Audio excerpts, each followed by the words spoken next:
നമസ്കാരം കൂട്ടുകാരെ, പ്രിയപ്പെട്ടവരെ. ഞാനിന്ന് വരാനൊരു കാരണം, എനിക്കുണ്ടായ ചെറിയൊരു അനുഭവം ഒത്തിരി സന്തോഷം തരുന്ന ചെറിയൊരു അനുഭവമാണെങ്കിലും സന്തോഷം വലുതാണ്.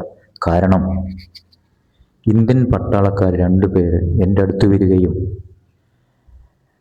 മകനെ ഭക്ഷണം കഴിച്ചോ, വിശക്കുന്നു എന്ന് എന്നോട് ചോദിക്കുകയും അവരുടെ കയ്യിലുണ്ടായിരുന്ന ഭക്ഷണം എനിക്ക് തരികയും കവിളിൽ ഉമ്മ നൽകുകയും ചെയ്തു. മൈസൂർ തൊട്ട് തിരുവനന്തപുരം നോർത്ത് വരുന്ന മൈസൂർ എക്സ്പ്രസ് വണ്ടിയിലെ സ്റ്റാഫാണ് ഞാൻ, ബെഡ്റൂം സ്റ്റാഫാണ്. ജയകൃഷ്ണൻ പടിഞ്ഞാറെത്തുമ്പോടിയാണ്.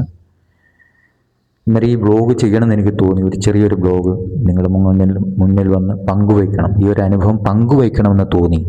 കാരണം നമ്മുടെ അതിർത്തിയെ കാക്കുന്ന പോലെ, നമ്മുടെ മണ്ണിനെ സംരക്ഷിക്കുന്ന പോലെ, നമ്മുടെ ഭാരത മണ്ണിനെ, ഇന്ത്യൻ അതിർത്തിയെ കാക്കുന്ന സൈനികർക്ക് വേണ്ടിയിട്ട് ഇന്നലെ എനിക്ക് എഴുതി കുറിക്കണം തോന്നിയ ഒരു 2 ലൈന്, ഒരു ഖണ്ഡിക ഞാൻ നിങ്ങളോട് പങ്കുവയ്ക്കുകയാണ്. ഉൾവിളികൾ പോലെയവർ എത്തിടും നേരമാം എന്നുള്ളം നിറയും വേളയാം. കാരണം വിശന്നിരുന്ന സമയത്ത് അവരുടെ കയ്യിലുണ്ടായിരുന്ന ഭക്ഷണം തരികയും അവർക്ക് കഴിക്കാൻ പറ്റിയിരുന്ന ഭക്ഷണമാണ് എനിക്ക് തന്നത്. ഇല്ലേ? എന്താ അല്ലേ?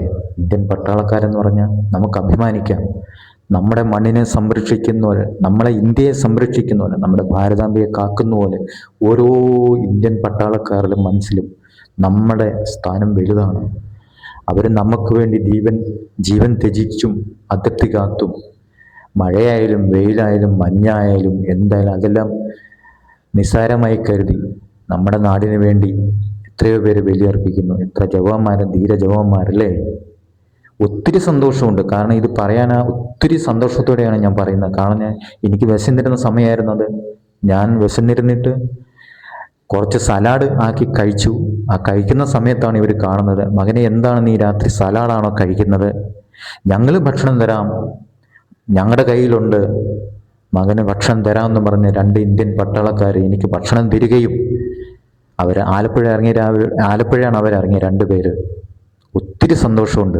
അന്നേരം നിങ്ങളുമായി പങ്കുവയ്ക്കാം. ചെറിയൊരു ബ്ലോഗ് ചെയ്യണം എന്ന് തോന്നി. അങ്ങനെയാണ് നിങ്ങൾ നേരിട്ടുമായി ഈ അനുഭവം പങ്കുവയ്ക്കുന്നത്. ഉൾവിളികൾ പോലെ അവർ എത്തിടും നേരമാം എന്നുള്ളം നിറയും വേളയാം. എന്താല്ലേ? ഇന്നലെ എനിക്ക് എഴുതാൻ കുറിക്കപ്പെട്ട വരികളാണ്, എൻ്റെ മനസ്സിൽ തോന്നിയ ആശയമാണ് നിങ്ങളുമായി പങ്കുവച്ചത്. ജയകൃഷ്ണൻ, പടിഞ്ഞാറെത്തുമ്പോടി.